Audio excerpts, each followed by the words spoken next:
The 14th Goldfish, Chapter 27, After. On the bus ride home from school, my grandfather holds up his science textbook. He must be running low on laundry because he's wearing the cast shirt from my mother's production of Hair. It's tie-dyed, and I think of Star Lily. T. Melvinus will have its own chapter in here now, he crows. Yeah, I say with a forced smile. He starts paging through the sections. Where would it make most sense for them to put it? When we get home, my grandfather heads to the kitchen for a snack, but I'm not hungry. My stomach feels a little weird, so I go to the bedroom and lay down. I can't stop thinking about mummies. It's so creepy, the dead waiting to come back to life. Maybe there's a reason they're monsters in horror movies.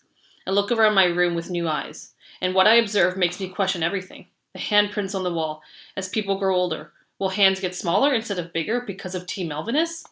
The pink bow on my dresser, from the birthday present Raj gave me. Will people have fewer candles on their cake every year because they're getting younger? I feel like Galileo, my vision of the universe suddenly upended. Before I know it, I find myself sitting at the computer, looking up the atomic bomb of Oppenheimer. All at once, I need to know about the after. What happened after the bombs were dropped on Japan? Images flash across the screen. Crushed buildings. Smoke. Crying children. The article says that no one knows for sure how many people died from the bombings. One estimate puts the final death toll at 185,000. I'm good at math. I'm good at math. I try to make this number something I can actually understand.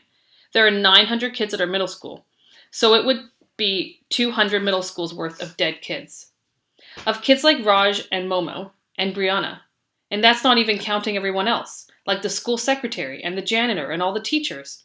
Mr. Ham with his funny ties. My head spins. What if it happens again? Like Mr. Ham said, the genie is out of the bottle. Oppenheimer's words ring in my ears like 1,000 bombs going off at once. We knew the world would not be the same. My grandfather's at the kitchen counter with his laptop, eating a burrito and drinking tea. The words bubble up out of me. What will they write? I ask him. About what? About us in the textbooks. What will they write? He stares at me. I mean, will they say that Melvin Sigarsky and Ellie Cruz changed the world? Or that we ruined it? Ruined? We're saving people from old age, just like polio. But old age is not the same as polio, I say. He shakes his head. What's gone into you? This is science. This is how discovery works. I believe in science, but what if it isn't a good idea? What if we're not Salk? What if we're Oppenheimer? What if T. Melvinus is like a bomb? Nonsense, he says, and turns back to his computer, dismissing me. Brianna thinks you're cute, I burst out. He turns to me in perplexed look. Who's Brianna? My friend, my ex-friend. I don't even know who she is anymore, but it doesn't matter. She wants to date you. I'm a widower. I have no interest in dating. He doesn't get it. He's like Marie Curie with the radiation. He doesn't see that it's going to poison everything. You're like a mummy coming back to life. You're not making any sense at all, he says. I stare at his tie-dye shirt and I suddenly understand what Star Lily was trying to teach us with the goldfish. Endings are sad, like Goldfish dying and Grandma's slippers and Brianna and me.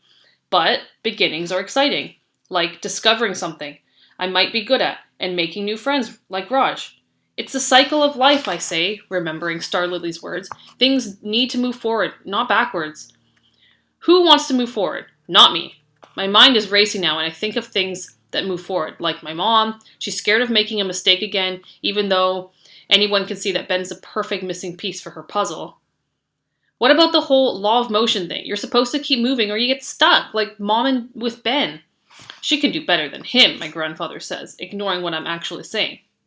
What if we've gone too far? What if we ruined the whole world? So dramatic, he observes, just like your mother. What about the trash cans, I ask. I'll put them out tonight. How's that going to work? When all the old people are young again, who's going to be in charge? Who's going to decide when to put out the trash cans and turn up the heat? Who will be the grown-ups? He looks momentarily off balance, as if he hasn't considered this. Then his expression hardens. You don't understand. You haven't had to live through this, he says. The words tumble from my mouth before I can stop them. But I want to! I look at him imploringly. Is growing old life, is it so terrible? His eyes go still and he looks at me, like he's seeing me for the first time. I take a deep breath, remember the feeling of dancing on the dark floor, the music pounding through me, the possibility of something, I don't know what, so close, and I want to feel that again. Because I want to try it, I whisper. I'm only 12. The garage door rumbles open. My mom walks into the kitchen carrying bags of takeout.